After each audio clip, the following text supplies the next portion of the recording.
नमस्कार, स्वागत है झारखंड की फटाफट ताजा बड़ी खबरों में। पहली बड़ी खबर, झारखंड में मौसम विभाग ने आज तक के लिए ऑरेंज अलर्ट जारी किया है। खबर है कि शनिवार और रविवार को 40 से 50 किलोमीटर प्रति घंटे की रफ्तार से आंधियां चलने की संभावना है।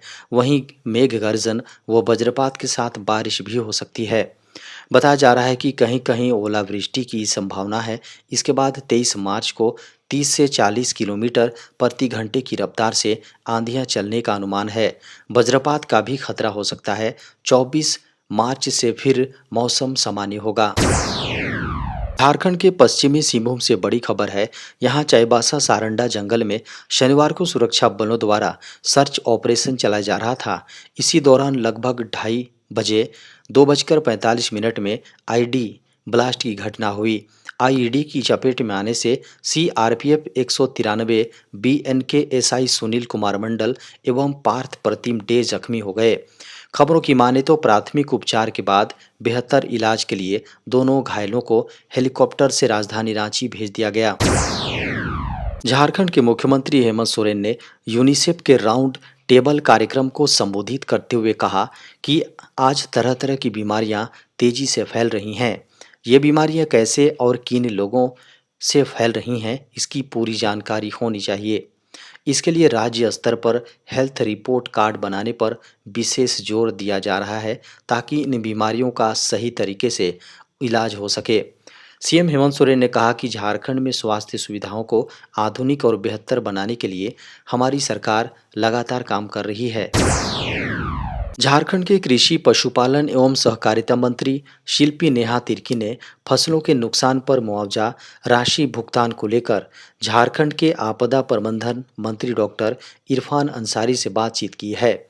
खबर है कि आपदा प्रबंधन मंत्री डॉक्टर इरफान अंसारी ने आश्वस्त किया है कि बारिश और ओलावृष्टि से किसानों की फसल के नुकसान का सरकार बहुत जल्द उचित मुआवजा भुगतान करेगी। केंद्र सरकार ने उन यूनिफाइड पेमेंट्स इंटरफेस यानी यूपीआई आईडी को 1 अप्रैल से हटाने का निर्णय लिया है, जो बंद मोबाइल नंबरों से जुड़े हैं। न्यूज वेबसाइट लाइव मिंट की एक रिपोर्ट के अनुसार national payments corporation of India यानी एनपीसीआई ने इन आईडी को बंद करने का निर्णय लिया है। इसके बाद यूजर गूगल पे, पेटीएम, फोन पे जैसे ऑनलाइन पेमेंट्स ऐप्स का इस्तेमाल नहीं कर पाएंगे। आरबीआई ने कटे फटे नोटों को लेकर नई नियम बनाते हुए गाइडलाइन जारी की है। इस बारे में बैंकों को भी आरबीआई की ओर से सर्कुलर जारी करते हुए निर्देश भी दे दिए गए हैं। इन नियमों को जान लेने के बाद आप परेशान होने के बजाय यह आसानी से तय कर पाएंगे कि जेब से निकले कटे फटे या खराब नोट का क्या किया जाए। अगर आपके पास भी कटे फटे नोट हैं तो आपको इस नोट को बदलने से बैंक मना नहीं कर सकता, लेकिन नोट आरबीआई नियमों के अनुसार ही बदला जाएगा। आप नज़दीकी बैंक या आरबीआई के रीजनल ऑफिस में ऐसे नोट बदलवा सकते हैं। नोट बदलवाने की भी एक सीमा है।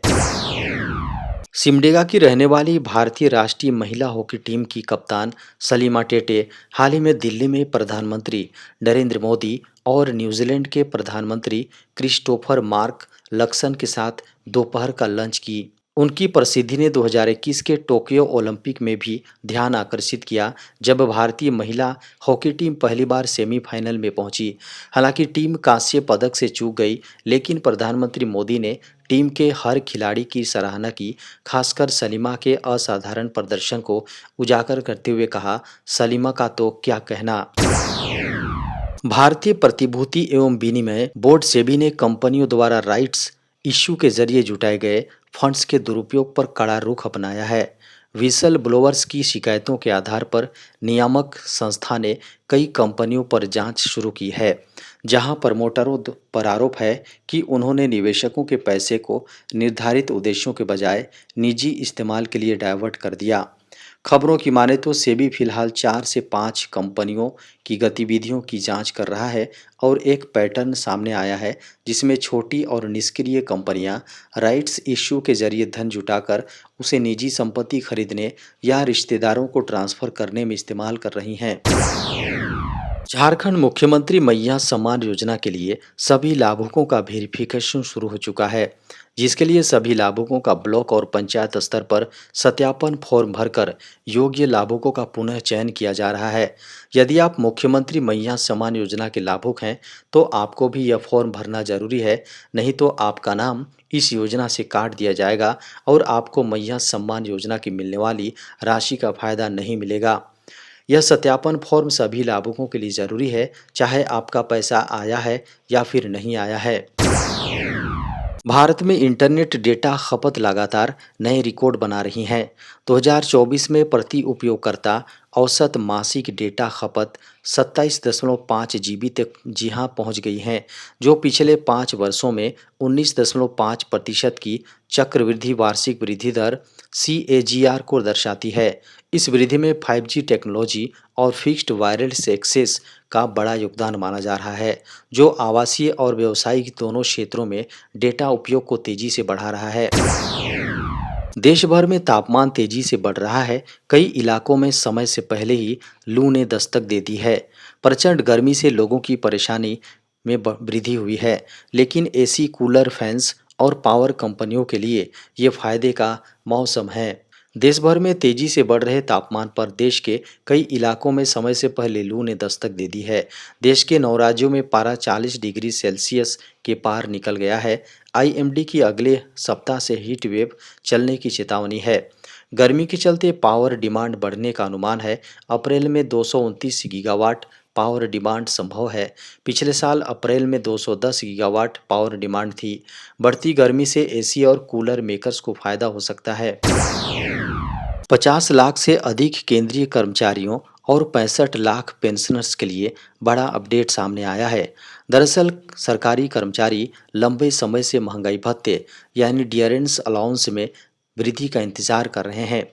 बता दें कि 1 करोड़ से अधिक सरकारी कर्मचारियों को होली से पहले DA हाइक का इंतजार था।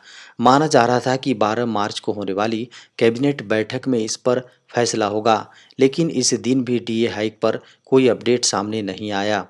आमतौर पर हर बार सरकार होली के आसपास DA में वृद्धि की घोषणा करती है, लेकिन इस बार होली के बाद 19 मार्च को हुई केंद्रीय कैबिनेट बैठक में भी महंगाई भत्ते का ऐलान नहीं हुआ है। व्हाट्सएप का इस्तेमाल दुनिया भर में लाखों लोगों द्वारा किया जाने वाला मैसेजिंग ऐप है। कंपनी अपने यूजर को बेहतर एक्सपीरियंस देने के लिए लगातार नए फीचर्स रोल आउट करती रहती हैं। नई मीडिया रिपोर्ट्स की माने तो जिसमें बताया गया है कि मेटा AI इंटरफेस को फिर से डिजाइन किया जा रहा है। इसके साथ ही कंपनी इससे भी आगे बढ़कर नए AI बेस्ड टूल्स तैयार कर रही है। इस टूल की मदद से आप अपने लिए अपने मैसेज को मज़ेदार बनाने के साथ स्पेशल स्टेटस लगा सकते हैं। एंड्रॉयड अथॉरिटी की नई रिपोर्ट में ये जानकारी सामने आई है कि व्हाट्सएप एक आर्टिफिशियल इंटेलिजेंस यानी AI बेस्ड राइटिंग फीचर लाने की तैयारी में है। ये फीचर आपके मैसेज को प्रूफ रीड करने, उन्हें रीराइट करने और स्पेशल टोन में बदलने में मदद करेंगे। गूगल ने हाल ही में घोषणा की है कि वह जीमेल में स्मार्ट AI संचालित खोज सुविधा शुरू कर रहा है, जो उपयोगकर्ता को सबसे प्रासंगिक ईमेल शीघ्रता से खोजने में मदद करेगी। जीमेल में अपडेट किए खोज परिणाम न केवल कीवर्ड के आधार पर ईमेल को कालानुक्रमिक क्रम में दिखाएंगे, बल्कि यह उससे भी कहीं आगे बढ़ गया है। इसके अलावा इस सुविधा में अब अन्य तत्व भी शामिल हैं, जैसे कि हालिया सर्वाधिक क्लिक किए गए ईमेल और बार-बार संपर्क किए गए ईमेल। गूगल ने इस बात पर जोर दिया कि इस परिवर्तन से उपयोगकर्ताओं द्वारा खोजे गए ईमेल के खोज परिणामों में सबसे ऊपर दिखाई देने की संभावना बढ़ जाती है, जिससे समय की बचत होती है और आवश्यक जानकारी तक तीव्र पहुंच मिलती है। एक बार यह सुविधा उपलब्ध हो जाने पर उपयोगकर्ता सर्वाधिक प्रासंगिक और नवीनतम खोज परिणामों के बीच टॉगल कर सकेंगे।